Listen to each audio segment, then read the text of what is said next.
마태복음 5장 21절 시작.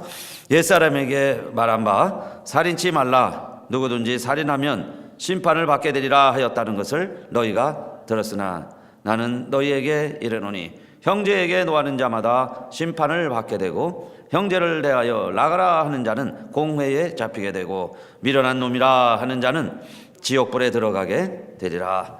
그러므로 예물을 제단에 드리다가 거기서 내 형제에게 원망 들을 만한 일이 있는 줄 생각나거든 예물을 제단 앞에 두고 먼저 가서 형제와 화목하고 그 후에 와서 예물을 드리라. 너를 송사하는 자와 함께 길에 있을 때에 급히 사와라. 그 송사하는 자가 너를 재판관에게 내어주고 재판관이 관이에게 내어주어 오게 가둘까 염려하라. 진실로 내게 이르노니 내가 홀이라도 남김이 없이 다 갚기 전에는 결단코 거기서 나오지 못하리라. 아멘. 잘 오셨습니다. 한번 인사합시다. 잘 오셨습니다. 사랑합니다. 주 안에서 사랑합니다. 감사합니다. 자, 오늘은 천국을 사는 법 15번째 시간입니다. 하나님의 자녀들은 천국을 살 권리도 있지만 의무도 있어요. 정말 우리가 천국을 살고 있는가? 그러면요, 그렇게 살지 못하는 우리들의 모습을 돌아보면서 그럼 그 이유가 무엇일까? 오늘은 예수님 말씀, 오늘 마태복음 5장을 통해서 빨리 화해하십시오. 이것이 천국을 사는 15번째 법이다. 이렇게 말씀을 준비했습니다. 왜 그럴까요? 빨리 화해해야 천국을 살 수 있다는 겁니다. 화해하지 않으면 결단코 천국을 살아갈 수가 없어요. 그래서 예수님이 이렇게 말씀하신 겁니다. 살인하지 말라. 이건 10계명에도 있는 제6계명이죠. 살인하지 말라는 것. 사람을 죽이지 말라 해서도 안 되죠. 자, 그런데 구약에도 보면 살인하는 사람들은 다 심판받게 돼 있습니다. 특히 구약은요, 무서운 법이에요. 살리원법이라고. 이는 이로 눈은 눈으로 갚아주는 겁니다. 그러면 내가 사람을 죽였으면 나는 어떻게 돼야 되겠어요? 죽어야죠. 심판받아 죽는 거예요. 그런데 살인이라는 게 그 시대에도 원한 없이 또 뜻하지 않게 부지 중에 사람을 죽이는 일도 있습니다. 그러면 어떻게 해야 될까요? 구약 율법에도 심판을 받을 때까지 피할 수 있는 곳이 있어요. 그거는 그 장면을요, 누가 보든지 그 사람을 똑같이 죽이면 그게 오히려 의를 이루는 거예요. 그 사람을 살려주는 게 아니라 그 죽이는 장면을 봤다든지 목격자가요, 똑같이 죽여야 돼요, 그 사람을. 그래야 그 사회에 정의가 세워지는 것으로 생각을 했습니다. 그래서 사람들이, 자, 그러면 한 예를 들었죠. 신명기에 보면 가령 벌 먹으러 산에 가서 나무를 찍다가 도끼날이 날아가 가지고 뭐 열심히 하다 보니까 그 쇠 도끼날에 맞아 가지고 자, 사람이 죽었다. 그러면 어떻게 해야 하겠어요? 그 법대로 한다면 거기에 있는 본 사람이요, 똑같이 도끼날을 들어 가지고 그 사람 머리통을 쳐서 그 사람 피를 흘려 똑같이 그 장면을 연출해야 돼요. 똑같이 해서 갚아줘야 함부로 죽이지 않죠. 그런데 자, 이런 경우는 어떻게 하겠느냐 그 이야기예요. 그러니까 이럴 때는 빨리 다른 사람들이 너를 원수 같기 전에 도피성이 있습니다. 6개 마을이 있는데 그곳에 빨리 가서 피해라. 그러면 너가 죽지 않을 것이다. 그런데 무조건 사는 게 아니죠. 거기서 심판받을 때까지 어떻게 해서 죽였느냐. 원한 없이 죽였다면 살 길이 있어요. 그 다음에 또 운 좋게 그해 대제사장이 죽으면 또 사면을 해줍니다. 그때까지 자, 가서 있으라 그 말이죠. 그러니까 살인하지 말라는 법을 서로 지켜가면서 생명 존중하는 것을 자, 배워라 그런 뜻입니다. 그래서 예수님이 계실 때 예수님에게 사람들이 와서 물어보는 거예요. 당신은 어떻게 생각합니까? 그럴 때 예수님도 그 말씀을 하시죠. 그래, 율법에는 살인치 말라. 누구든지 살인하면 심판을 받게 되리라 하였다는 것을 너희가 잘 알지 않느냐. 너희가 잘 들었는데 나는 너희에게 이르노니 그래요. 이 나는 너희에게 이르노니 이 말씀이요, 천국을 살려면 이런 뜻입니다.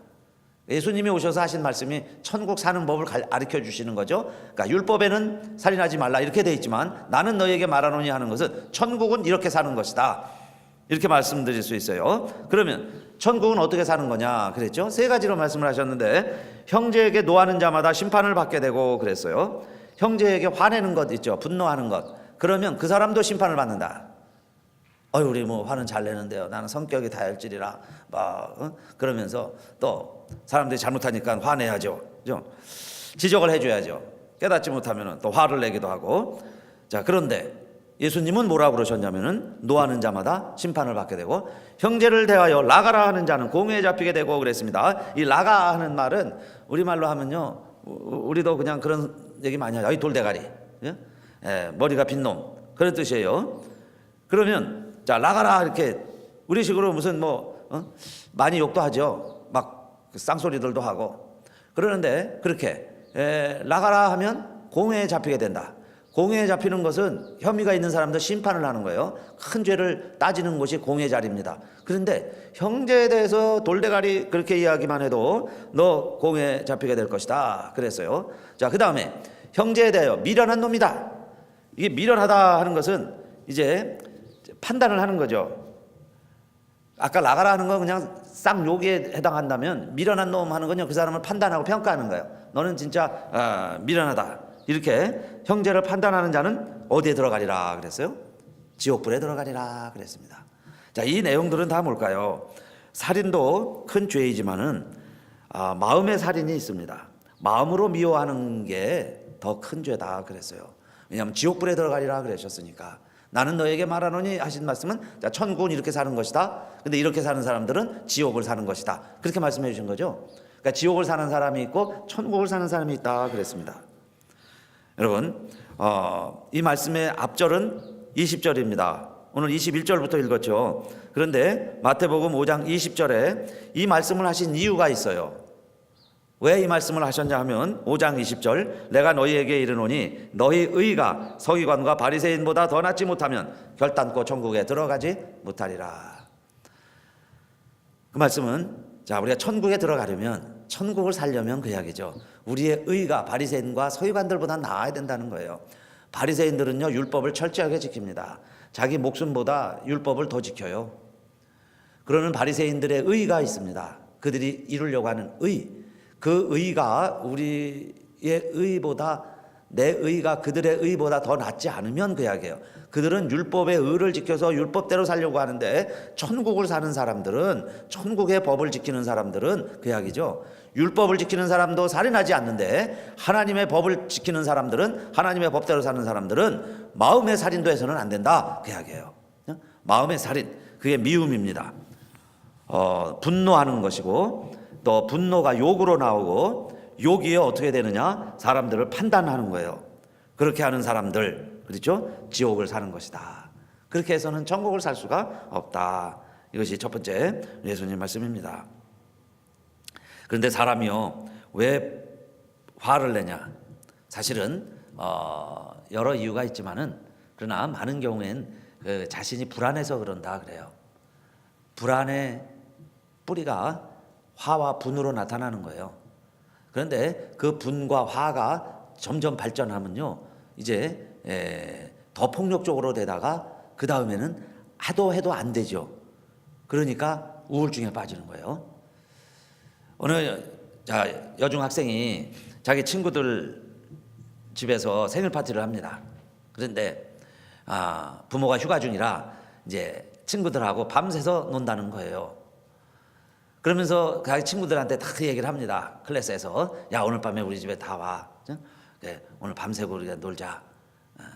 그래서 이제 금요일 밤에 자 모이기로 했습니다. 그러면요, 이 아이는 처음에는 어떨까요? 부모가 허락을 할까, 허락을 하지 않을까, 그게 확실치 않을 때는 마음이 좀 불안하죠. 엄마가 보내줄까 안 보내줄까 불안한 거예요. 그런 마음 상태죠. 아직 모르니까, 미래가 모를 때 불안한 거예요. 자, 그래서 아빠한테 얘기를 했습니다. 아빠, 금요일 날 우리 친구 집에 가는데 친구들 다 가. 그런데 밤새고 놀다가 오는데 아빠 가도 돼? 그러니까 보통 허락을 할까요, 안 할까요? 안 돼, 그럽니다. 안 돼. 그러면 이 아이가 그다음에 이제 무슨 반응이 생기겠어요? 아니, 왜 안 돼? 친구들은 다 가. 그러는 거예요. 그죠? 다 가. 다 모여서 하룻밤 자는데 왜 안 돼? 그러겠죠. 그 아빠가 점점 더 안 돼. 그러면 아빠가 안 된다 할 때는요 5만 가지를 생각해서 안 된다는 거예요. 근데 이 아이는 자 친구들이 다 가는데 왜 나만 안 되냐 이 말이에요. 그래서 신랑이가 오고 가겠죠. 그러다가 애가 점점 더 과격해지고 포악해지는 거예요. 왜 그래 안 돼 그러면서 왜 보내줘 왜 나만 안 돼 그러는 거죠. 그래서 그날은 그 다음에 못 갔다고 칩시다. 또 다음 달이 됐어요. 또 다른 친구가 이제 생일이라고 또 다 모이라고 그래요. 그러니까 역시 또 불안하죠. 엄마 아빠가 보내줄까 안 보내줄까. 그런데 그래도 또 가서 얘기해 봅니다 아빠한테. 그러니까 아빠가 안 된다니까. 그리고 더 화를 내죠. 너 왜 그래? 그리고 안 된다 그 말이에요. 그러면요 또 화가 나죠. 다른 애들은 다 잘 놀다가 왔는데 왜 나만 안 되냐 이 말이에요. 그래서 왜 안 돼? 그러고 이제 아빠한테 계속 따지겠죠. 그래도 나 갈 거야 막 그러다가. 그런데 감히 이제 아이가 어리니까 혼자는 못 가죠. 그래서 이제 그게 분이 나는 거야. 화가 막 납니다. 그런데요 1년에 몇 번 그렇게 했는데 안 돼. 자기는 한 번도 못 갔어요. 그러면요 어느 순간부터는 이 아이가요 또 아이들이 얘기합니다. 야 오늘 내 생일이야. 우리 엄마 아빠 휴가 가셨어. 자 우리 집에 와서 또 놀자. 그럼요 그때부터 이 아이는 말이 없어지는 거예요. 해도 안 되니까. 엄마 아빠가 안 된다는 것을 자기는 아니까. 그래서 그게요 우울증이라는 겁니다. 아이에게 나타난 것을 우리가 따져봤지만 이게 어른들에게도 똑같이 나타나는 거죠. 어른들에게도. 그래서 보통요 화를 자꾸 내는 거, 분내는 것은 자 심판을 받게 된다 그랬는데 분내는 것도요 사실 그 사람 불안해서 그러는 마음의 원인들이 많이 있습니다. 그러니까 불안한 거예요. 이게 확실히 잘 될 거라 그러면 화낼 이유도 없죠. 근데 이렇게 될지 저렇게 될지 모를 때 불안할 때 화도 내보는 거예요. 그렇게 해서 내 뜻도 이루어져 보고 저 사람과 내 생각이 다를 때 그렇죠? 그게 안 좋게 좋은 결과 생각된다고 불안하니까 화도 잘 내는 거예요. 그런데 화내는 것도요 어느 때까지예요.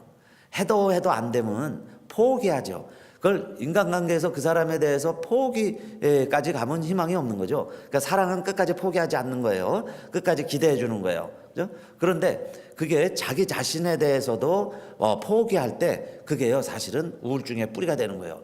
해도 안 되는 거 알아요. 그러면 어떻게 했어요? 애들은 신나가지고요 뭐 갖고 갈까 뭐 사갈까 뭐 입고 갈까 막 까불거릴 때 얘는요 그냥 우울한 거예요. 안 되니까 못 가니까 얘기해도 안 되는 걸 아니까. 그렇죠? 그래서 자 우울증으로 가는 거예요. 그 우울증으로 가다가 이제 과격해질 수도 있고 자포자기로도 가는 거예요. 청소년 아이에 비유해서도요 그런 상태가 된다면 그건 천국이 아니죠. 물론 아빠 엄마는 아이를 지키기 위해서 아이를 보호하기 위해서 아이를 염려하고 아이를 사랑하기 때문에 그렇게 했지만 그거는 진정으로 아이를 사랑하는 게 아니겠죠. 아이를 외톨이 만들고 그렇죠? 애를요 분내게 만들고 아이를 결국은 우울증에 빠지게 하고 모든 것을요 의욕을 잃어버리게 만들고 그런데도 엄마는 사랑한다는 의미로 그러는 거예요. 아빠는 지켜준다고 사랑한다고 못 가게 하는 거예요. 야 우리가 그런 일들이 많이 있다는 겁니다. 그래서 우리가 지금 어떤 상태에 있느냐, 내가 지금 형제에 대해서 분을 내고 있는가, 아니면 지금 막 욕을 해대고 있는가, 아니면 이제 판단하는 거죠. 미련한 놈, 안 될 놈, 안 된다. 이런 식으로 자 우리가 살아가서는 결코 천국을 살아낼 수 없다. 이게 지옥불이다 그 말씀이에요. 이미 지옥을 살고 있는 모습이다 그랬습니다. 그러면 두 번째로 어떻게 하라는 거예요? 예수님이 이렇게 말씀하십니다. 5장 23절에 그러므로 예물을 제단에 드리다가 거기서 내 형제에게 원망 들을 만한 일이 있는 줄 생각나거든. 형제에게 원망 들을 만한 일이 갑자기 생각이 났어요. 예배 드리러 오고 헌금 드리려고 그러는데 그러면 어떻게 하라 그랬습니까? 예물을 제단 앞에 두고 먼저 가서 형제와 화목하고 그 후에 와서 예물을 드리라. 예물을 제단 앞에 두고 그랬습니다. 먼저 가서 먼저 할 일이 있다. 형제와 화목하고 그랬어요. 여기 형제와 화목하다 하는 건 something against you예요. 그게 생각이 났습니다. something against. 뭔가 사람들이 나에 대해서 안 좋게 생각하고 불만이 있고 억울하게 생각하는 것 그런 것들이 막 생각이 나거든 그 이야기예요. 예배드리기 전에 형제와 화목하고 와서 예물을 드려라. 이건요 예배보다 형제와 화목이 우선이다. 하나님과의 관계보다 사랑 관계가 더 우선해야 된다. 사실 예수님은요 그렇게 말씀하신 거예요. 이걸 뭐 다르게 아무리 뭐 해석을 하고 뭐 어떻게 다시 좀 의미 다르게 좀 부여하려고 그래도 성경 본문을 자꾸 계속 읽어보세요. 예수님이 뭘 지금 우리에게 원하시는가? 그런데 천국을 살려면, 이 세상에서 천국을 살려면 하나님과의 관계도 중요하지만 사람과의 관계가 더 우선이다. 사실 그래요. 여러분, 아무리 내가 성령 충만하고요, 말씀 충만하고 세상은 온데간데 없고 하나님과의 관계가 충만한데, 그런데 인간관계가 제대로 이루어지지 않는다면은 그 사람은요, 나홀로 천국을 사는지 몰라도 하나님이 원하시는 천국의 삶하고는 너무나 거리가 동떨어진 천국을 혼자 살고 있는 거죠. 인간은 혼자 살 수가 없는데. 그리고 이 세상이라는 것은 타락한 세상이지만은 하나님이 세상을 이처럼 사랑하사 독생자를 주신 세상이에요. 예수 그리스도 독생자 외아들까지 희생시키면서 하나님은 사랑하시고 건져내려고 한 게 이 세상인데, 거꾸로요, 우리가 예수 믿으면서 이 세상을 등지고 산다면은, 이 세상을 버리고 산다면은, 이 세상에서 여러분요, 외톨이로 정말 우울증 걸린 아이들처럼 여러분 무능하게 그런 외톨이처럼 살아가라는 게 하나님 아버지의 뜻일까요? 결코 우리 좋으신 하나님 아버지의 말씀은 그런 뜻이 아니다, 그 이야기예요. 그래서 예수님이 나는 너희에게 말하노니 그랬습니다. 너희들 이 땅에서도 천국을 살아라, 천국 살다가 천국에 와라, 그렇게 말씀하시면서, 자, 예배도 얼마나 중요합니까?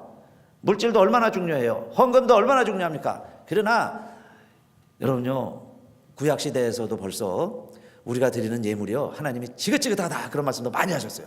그 시대에는 양을 잡아서 드리니까 나는 이제 양 냄새가 지긋지긋하다, 너희들 드리는 피 냄새가 지긋지긋하다, 그래요. 그 대신에 주님이 원하시는 게 있어요. 정의를 하수같이, 공의를 물같이, 물이 바다 덮음같이 하나님을 하는 지식이 충만해야 되는데 그런 것은 없고요, 그냥 형식적으로 예배만 자꾸 드리면은, 그리고 예배만 드리면은 다 용서받은 줄 알고 예배만 드리면 다 해결된 것 같고, 그렇게 하면서 그냥 하루하루 살아가는 우리들에게 예수님은요, 우리의 마음을 꿰뚫어 보시고 하시는 말씀이죠. 너 형제와 화목하지 않으면 아무리 예물을 1,100번 드려도 나는 너희의 예물과 상관이 없다, 그 말씀이에요. 너희들은 천국 살 건 아니다, 무서운 말씀이죠. 그러니까 어떻게 해야 되겠어요? 빨리 예물을 놓고서 화해하고, 원망 들은 거 있으면 풀어주고, 그 다음에 서로 웃으면서 악수하고 화해하고 와서 예배를 드려라. 그래야 그 예배를 하나님 받아주시는 것 아니냐, 그 말씀이에요. 그래서 이 화목이라는 것이요, 화목, 영어로는 하모니입니다. 하모니. 히브리어로는 샬롬. 그래서 유대 사람들의 인사가 샬롬이에요. 우리는 밥 잡수셨습니까? 그게 한동안 인사할 때가 있었어요. 그죠? 진지 잡수셨습니까? 그게 우리의 인사말일 때는 그렇게 먹는 게 시급했고 가난했습니다. 그러니까 진지 잡수셨습니까? 밥 잡수셨습니까? 이렇게 인사하던 우리 시대가 있었죠. 그런데 유대 사람들은, 이스라엘 사람들은 그 평화라는 것, 그 전쟁의 위험 속에서 늘 반목 가운데 형제가 반목하죠, 종족이 반목하죠, 세계가 반목하죠. 그러면서 살아가는 유대인들에게는 가장 큰 인사가 뭐냐? 샬롬이었어요. 화목, 함께 사는 것. 좀 종족이 달라도요, 종파가 달라도 화평하게 사는 것, 사실은 그게 샬롬이에요. 하나님이 원하시는 거죠. 그렇게 살아라는 겁니다. 그런데 최초의 인류 역사는 가인과 아벨부터 시작하는 걸 잘 봤죠. 결국은 형제가 함께 살지 못하는 거예요. 그게 뭐냐? 이 에덴 동산에 쫓겨난 삶이라는 거예요. 에덴 동산에서는 그렇게 살지 않았는데 에덴 동산에서 쫓겨나고 나니까 서로 형제가 형제를 죽이는 게 이 우리의 삶이라는 겁니다. 그러면 어떻게 해야 되겠어요? 다시 형제가 돌을 들어 쳐 죽이는 게 아니라 함께 사는 게 천국이다. 이건요, 예수님으로서 당연히 말씀하시겠죠. 근데 너희들은 나를 섬긴다 하면서 이렇게 말하는 거예요. 너희는 아버지를 공경한다 하면서 형제가 매일 싸워요. 그러면 아버지 마음이 기쁘겠어요? 아버지 공경합니다 하면서도요, 형제가 만나면 으르렁거리고 싸우는데 너희들 형제다, 이걸 일러주시는 말씀이에요. 천국을 살려면 화목해라, 함께 살아가라. 그것이 아버지의 뜻이다, 아버지가 원하는 것이다. 그게 샬롬이다, 그게 천국이다, 그 말이죠. 그런데 여러분, 우리가 왜 이렇게 형제에게 원망 들을 일도 생기고 서로 우리가 원망도 생기고 그러느냐? 그게 삶이에요. 그게 우리의 모습입니다. 근데 그걸 우리가 어떤 면에서는요, 그걸 억셉을 해야죠. 받아들여야 되는 거예요. 그런 감정이 왜 나에게 있을까? 이렇게 생각할 때, 그래서 보통 이 완벽주의자들 있죠. 그런 사람들이 역시 또 우울증에 빠지는 거예요.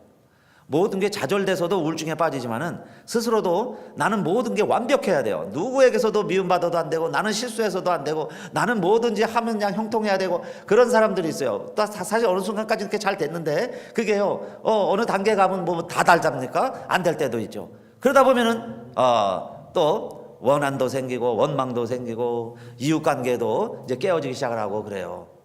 이웃관계에서도. 그러다가 내가 지나치게 되고, 그 다음에 또 원망 들을 일이 나에게도 있고, 내가 또 이웃을 볼 때 원망도 들고 그러죠. 저 사람 때문에 안 되는 것 같고. 그러면서 관계가 서로 또 이렇게 천국을 살지 못하게 돼가고 있습니다. 그런데 여러분, 그럴 때 이 화목이라고 하는 거는 내가 그 사람 입장을 대보는 거죠. 그래야 진정으로 화목할 수 있어요. 조화라는 게 뭐예요? 그 사람을요, 내가 조종을 하고 내 뜻대로 다 만들어 놓고 내 주관대로 돼서 조화가 이루어지는 게 아니에요. 조화라는 거는 사실 두 사람이 다 동등한 인격을 가지고 동등한 입장에서 서로 이해를 하면서 화해가 이루어지는 게 조화죠. 한쪽을요 완전히 무시하고 그래도 사실은 겉으로는 평화가 이루어질 수 있어요. 그걸 그냥 겉으로 보이는 평화처럼 보이는 관계일 수 있습니다. 그냥 단지 전쟁이 없는 상태가 샬롬이 아니에요. 샬롬이라고 하는 거는 싸우지만 않는다고 전쟁이 되는 게 아니에요. 진정한 샬롬은 관계가 회복되는 거죠. 그래서 부모와 자식 간의 관계, 형제와 형제의 관계, 또 나라와 나라, 종족 간에 서로 간에 그 관계가 있어요. 그 관계가 잘 이루어져야 되는데 그게 이제 깨지기 시작을 하면 서로 원망하는 거예요. 누가 그래서 그랬다. 지금도요, 이 테러라든지 이 분쟁의 원인이 다 왜 그래요? 그 전에 자기 아버지가 자기 삼촌이 상대방 종족에 의해서 살해를 당했어요. 그러면요, 그 조카나 아들이 가만히 있겠습니까? 그러니까 이 사람이 가서 또 공격을 해요. 그러면은 저쪽에서는 또 누가 와서 자기 또 아버지와 삼촌 공격을 했어요. 그래서 또 희생을 당했어요. 그럼 또 그 밑에서 그걸 본 또 아들, 딸, 조카들이 또 보고 또 원한이 생기는 거예요. 그게요, 사실 저 중동 사람들도 자기들끼리도 싸웁니다. 이란, 이라크에서도 싸우고 서로 시리아 안에서도 내분이 일어나고 서로 다 달라요. 알카에다가 다르고 IS가 다르고 다 그래요. 근데 크게 보면 순위파하고 시아파죠. 이 사람들이요 한 1600년 그 원한지 철천지 원수가 돼가지고 사실은 같은 형제인데, 그죠? 다 마호멧의 제자들인데 그 분파가 생겨갖고 그렇게 싸우는 거예요. 그래서 마호멧이 아들이 없이 죽으니까 누굴 후계자로 세울 거냐? 그래서 그러면 친척 조카라도 세우자. 한쪽에는 우리끼리 투표해가지고 우리 중에 제일 유능한 지도자, 혈통과는 상관없어도 그 사람을 우리의 지도자로 칼리프로 세우자. 이래가지고요 혈통을 주장하는 사람과 회의를 통해서 하는 사람, 그 두 파가 나눠져 갖고 지금까지 자기들끼리 싸우는 거예요. 그러면 남들이 볼 때는요 그 참 어떻게 보면 우습기도 하고 실마리가 보이기도 하는데 그 안에 들어가 있는 사람들은요 철천지 원수가 돼서 그렇게 살아가고 있다 그 이야기입니다. 그래서 여러분, 우리가요 나의 목표라는 게 있어요. 나의 목표, 나의 소원이 있습니다. 나의 간절한 소원들 있죠. 정말 원한이 맺힐 정도로 그거 간절해지는 소원들이 있는데 여러분요 그게 정말 하나님이 원하시는 걸까? 하나님의 뜻인가? 우리가 잘 분별해 봐야 돼요. 그래야 하나님이 기뻐하시는 예배자가 될 수 있고 천국을 살아가는 사람이 될 수 있습니다. 근데 그 목표라는 게 사실은 또 거룩하고요 아름다울 수 있어요. 그러나 그것이 사실은 내가 이룰 수 없는 목표일 경우도 있습니다. 자, 어떤 처녀, 예수 잘 믿는 처녀가 이제 결혼을 하게 됐는데 시댁이 전혀 예수를 안 믿어요. 전혀 예수 안 믿는 시댁에 시집을 갑니다. 그래도 이 아가씨는 꿈이 있고 목표가 있어요. 내가 남편을 전도하고 시부모님들을 전도하고 온 시댁을 내가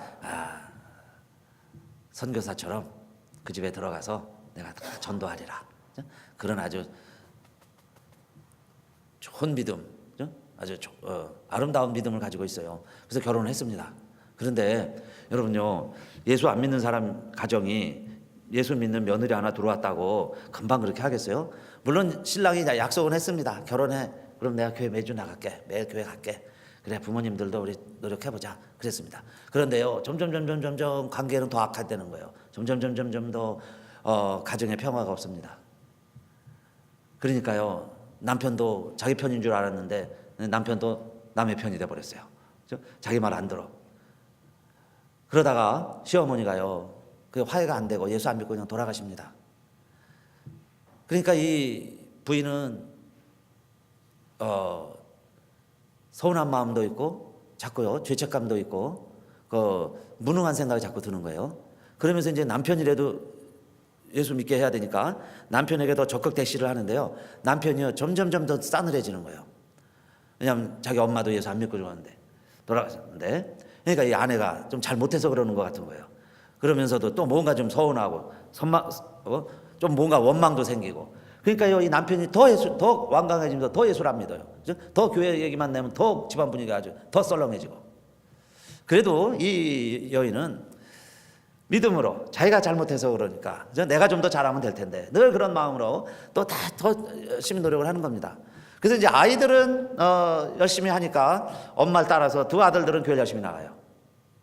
엄마의 말을 잘 따라서 신앙생활 잘하고 있습니다. 근데 남편은 교회 계속 안 나가요. 그리고 이 부인은 그렇게 생각합니다. 아, 예수님 말씀에도 집안 식구가 원수구나. 원수가 다른 데 있는 게 아니네. 집안 식구가 원수다. 그래서 남편 보기를 또 원수같이 여기기도 하고, 하여튼 믿음 문제만 나오면 그런 믿음으로 했는데, 여러분요 어느 날 이 부인이 깨닫기 시작을 합니다. 또 오늘 말씀도 생각이 나는 거예요. 그럼 이상하다. 집안 식구가 원수다. 그럼 남편을 원수 보고 하면서 나는 그래도 믿음을 지키고 어머니는 전도 못했지만은 남편이라도 내가 전도해야지. 이 남편도 전도 못하면 어떡하는가. 그래갖고요 이 부인이요 우울증까지 가는 거예요. 우울증. 그리고 교회에서도요 전도한다. 전도합시다. 그러면요 그렇게 열심히 활동하는 이 부인임에도 불구하고 자기는 전도 얘기만 나오면요 할 말을 잃어요. 열등감에 빠지는 거예요. 왜냐하면 누가 한마디 해도 하는 것 같아요. 너 남편이나 전도해라. 남편도 내가 전도를 못했는데 그 생각이 자꾸 들어서 못하는 거예요. 그래서 스스로 자꾸 자괴감에 빠지고 나는 왜 안 되나.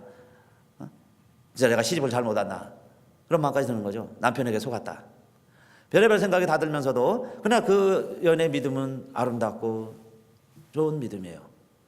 그래서 자녀들은 예수를 잘 믿습니다. 근데 여러분 사실 이 처녀가 시집 갔을 때 자기가 그렇게 목표를 세웠습니다. 내가 온 시댁을 구원하리라. 남편과 시부모님을 내가 다 예수 믿게 하는 것이 나의 목표다. 그런데 그것이 여러분요 하나님의 목표일 수도 있고 나의 간절한 소원일 수도 있습니다. 누구나 갖는 아까 소원이 있을 수 있다 그랬죠. 나의 간절한 소원이 될 수도 있고 아니면 그게 하나님의 목표가 하나님이 원하는 목표는 다른 것일 수도 있다 그 이야기예요. 그러니까 내가 간절히 원했던 것이지 하나님이 바라는 건 다른 데 있을 수도 있어요. 그런데 그걸 내가 나의 목표라고 생각을 했기 때문에 내가 끊임없이 어떤 면에서는 하나님의 목표는 하나님의 뜻은 벌써 이루어졌는데 나는요 아직 그 목표를 못 이뤘다고 생각하는 거예요. 그러니까 일마다 화가 날 수 있죠. 남편만 1번부 되면 화가 나는 거예요. 그 다음에 막 분을 내는 거죠. 그러다가 안 되니까 이 여인도 우울증까지 간 거예요. 나는 안 돼. 그러니까 이제 매사에 다른 데서는 그렇게 영향력이 있고 훌륭한데 나는 안 돼 하는 생각에 이제 우울증까지 빠져갈 수 있는 거죠. 근데 여러분 우리가 정확하게 판단을 할 수 없지만은 이 여인의 하나님의 목표는요 이것일 수도 있어요. 두 아이들 예수 잘 믿게 하는 게 그 집안의 그 시집간 하나님의 뜻이요. 그 집안의 자녀들의 씨를 뿌려서 자녀들이 경건한 믿음에 해서 그 다음 때부터 이루려고 하는 것이 하나님의 뜻일 수도 있다 이야기예요. 나의 간절한 소원은 예수 다 믿게 하고 시댁 다 믿게 하고 시누이까지 다 예수 믿게 하는 게 나의 목표였지만은 그게 하나님의 목표가 아닐 수도 있었다 그 이야기예요. 그런데 내 목표라고 생각을 하니까 목표가 너무 컸다 그 이야기죠. 그러니까는 하나님의 목표는 벌써 다 이루어졌는데 하나님이 주신 목표를 내가 생각지 못하고 내 소원만 내 뜻만 간절히 주장을 하다가 여러분요 주변에서 사실 어떻게 보면 내가 이제 원망 듣는 사람이 될 수 있었다 그 이야기예요. 내가 원망꾸러기가 될 수도 있었던 거예요. 그죠? 내가 하나님 앞에 더 감사하지 못했으니까. 그래서 때로는 집안 식구가 원수일 수도 있지만은 여러분요 형제와 화목하고 와서 예배를 드려라. 그런 말씀이 얼마나 또 우리에게 도전이 되는 말씀이에요. 그래서 저는 이 말씀을 준비하다가 그 여리고로 내려갈 때 강도 만난 사람, 누가 내 이웃입니까? 그럴 때 예수님이 비유로 말씀하시면서 해주신 이야기 있죠. 사람은 강도 만나서 피 흘려서 다 쓰러져 죽어가고 있는데 제사장은요 그냥 보고 피하여 지나갑니다. 왜 보고 피하여 지나갔을까? 아마 제사 드리러 가는 시간일 수도 있겠죠. 예배 드리러 가는 시간일 수도 있고, 그래서 그냥 피하여 갈 수도 있고, 또 레위인도 보고 피하여 지나갔다 그랬습니다. 그럼 레위인도 지나간 건요 그냥 지나갔겠습니까? 어디 뭐 레위인이 놀러 가다가 그랬겠어요? 그것도요 빨리 와서 제사 드리는 거 도와야 되니까, 시간 맞춰야 가야 되니까, 그래서 피하여서요 다른 사람이 할 수 있을까? 하면 좋겠네. 그리고 하여튼 피해서 도망갔다, 빨리 갔다 그 이야기예요. 자기가 일하러 갔지 놀러 다닌 거 아니에요. 그런데 여행하는 사람은 그랬습니다. 놀러 다니던 사마리아인이죠. 말이니까 여행이지 놀러 가는 거예요. 놀러 가던 사람은요 그렇게 급한 거 없어요. 그래서 그 여행 중에 있었던 사마리아 사람은 가가지고 상처 빨리 싸매주고 먹을 것도 주고 여관에까지 데려다주고 부비가 더 들면 내가 돌아와서 갚을게요. 그리고 맡기고 갔다 그랬습니다. 근데 예수님 말씀의 핵심은 이거 같아요. 누가 도망갔냐? 누가 선한 사람이냐? 누가 착하냐? 그거 물어보시더니 예수님의 핵심은 이거겠죠. 누가 이웃이냐? 그러면 선한 사마리아 사람입니다. 그럴 때 예수님이 마지막에 뭐라고 말씀하시고 이 비유를 마치게 되죠? 가서 너도 이와 같이 하라. 그러세요. 가서 너도 이와 같이 하라. 그러니까 나도요 어떻게 살라는 거예요. 형제와 화목하고, 어려운 사람이 있으면 도와주고, 피 흘리고 있는 사람이 있으면 닦아주고, 가서 너도 이와 같이 하라. 그런데 그 삶이 천국이다. 물론 자기 일 맡아서요. 제사장이니까 제사 드려야죠. 레위니까 레위해야죠. 내가 안 믿는 집에 들어왔으니까 다 전도한다. 그러곤 하는데, 자 그러면 진짜 누가 천국은 사느냐? 가서 너도 이와 같이 해라. 자비를 베풀고 내가 할 일을 지금 하고 지금 이 자리에서 내가 할 일을 하면서 그렇게 살아가는 사람이 자 천국을 사는 사람이다. 그러면서 여러분 우리 자신도 그죠? 제 자신도 자꾸 내가 정말로 해야 될 일은 하지 못하면서 이것이 내 일이라고 생각하는 그 내일, 이것이 내 목표다 생각하고 내가 정해놓은 목표, 그게 하나님이 주신 목표인가 하나님이 내 목표인가 분별하지 못하고 그냥 내가 세워놓은 목표에 끊임없이 그것만 몰입해서 그거 그냥 막 미친 듯이 하다가 주변도 돌아보지 못하고 심지어는 가정도 돌아보지 못하면서 가족들이 진실로 원하는 게 무엇인지도 알지 못하면서 내가 원한다는 건 내 목표 하나만 위해서 그야말로 그냥 달려왔던 우리들이라면은 그 삶이 천국이냐? 오늘 우리에게 반문해 주시는 거예요. 예수님이. 너 그러면 진짜 그렇게 살면서 천국이 살았니? 너 천국이라고 생각해? 그리고 물어보시는 거죠. 그런데 여러분 하나님은 우리들에게 어떻게 우리에게 살라고 하셨냐? 자, 예수 그리스도를 보내주셨죠. 그래서 자, 이 세상에서 우리들이 예수 믿고 산다는 게 뭐예요? 골로새서 1장 20절에 제가 한번 읽어볼게요. 그의 십자가의 피로 화평을 이루사 만물 곧 땅에 있는 것들이나 하늘에 있는 것들을 그로 말미암아 자기와 화목해 되기를 기뻐하심이라. 그러니까 십자가라는 건 뭐예요? 지난주에는 사닥다리 말씀을 드렸는데 그 사닥다리의 특징은 밑은 땅에 닿아 있고 끝은 하늘에 닿아 있어요. 그 사이에 천사들이 하느님의 사자들이 오르락내리락 하는데 그 끝을 보니까 하나님이 계시다는 걸 알았어요. 그러면 내가 지금 돌베개를 하고 잠을 자지만은 그곳의 끝에 하나님이 계신 삶이 사닥다리의 삶이죠. 그 반면에 바벨탑은 뭐예요? 인간이 내가 벽돌 만들어서 내가 역청을 만들어서 우리도 하나님같이 돼보자. 그런데 하나님 만나보자 그 이야기예요. 내가 하나님을 만나보려고 그랬는데 원통 쌓는 게요 바벨탑을 쌓고 있지 않았느냐? 그걸 이 시간 한번 점검해보자 그 이야기예요. 내가 정말 징검다리처럼 사다리 하나하나씩 쌓고 하나님과 도달해서 그 탑을 쌓고 있느냐, 아니면은 내 의지대로 바벨탑을 쌓고 있는가. 그런데 십자가의 피라는 게 뭐예요? 화평을 이뤘다는 것은 땅에 있는 것들과 하늘에 있는 것들을 화목해 하기를 기뻐하심이라 그랬어요. 땅과 하늘이, 동과 서가, 이방인과 유대인이 하나 되는 것, 남자와 여자가, 자유자와 노예가 한 입으로 하나님 예배하는 걸 하나님이 기뻐하시는 거다 그 이야기예요. 그런데 여러분, 이 화목이라고 하는 건 세 번째로 시급성이 있습니다. 그럼 언젠가는 하겠지, 언젠가 하면 되지, 그죠? 또 은퇴한 후에 하지. 그러는데 화해라는 것은 시간이 있다는 겁니다. 그래서 25절부터 이렇게 말씀하셨어요. 너를 송사하는 자와 함께 길에 있을 때 급히 사화하라. 그 송사하는 자가 너를 재판관에게 내어주고 재판관이 관이에게 내어주어 옥에 가둘까 염려하라 그랬습니다. 지금요 서로 시시비비 가리러 재판정에 가고 있다면 빨리 화해하는 것이 낫다. 만약에 재판을 좋아한다든지 여러분요 자기가 이길 것 같다든지 내가 억울한 사람이야 이렇게 생각을 하고 그래 그럼 법대로 해보자 끝까지 재판받으러 간다면 어떤 일이 일어날 수도 있느냐? 진실로 내게 이르노니 내가 홀이라도 남김이 없이 다 갚기 전에는 결단코 거기서 나오지 못하리라 그랬어요. 결국요 다 갚을 때까지 감옥에서 나오지 못한다. 이야기는 뭘까요? 천국은 여러분요 문제가 하나하나 해결돼서 천국이 이루어진다는 게 아니에요. 시시비비를 가려서 내가 이겨서 천국이 이루어진다는 게 아니죠. 그러는 사람은 시시비비 가리기 좋아하는 사람은 평생 감옥살이 하는 것이다 그 이야기입니다. 여러분요 해결되지 않은 문제들이 얼마나 많습니까? 그거 다 해결돼야 천국을 사니까 그 사람은요 평생 감옥에 있는 것이다 그 말씀이에요. 인생의 감옥이 있습니다. 그 감옥에서 나오는 길이 뭐냐? 빨리 사화하라 그랬어요. 여러분 천천히 할수록 좋은 것은 분내는 겁니다. 그러나 빨리 할수록 좋은 것은 화목이다 그랬어요.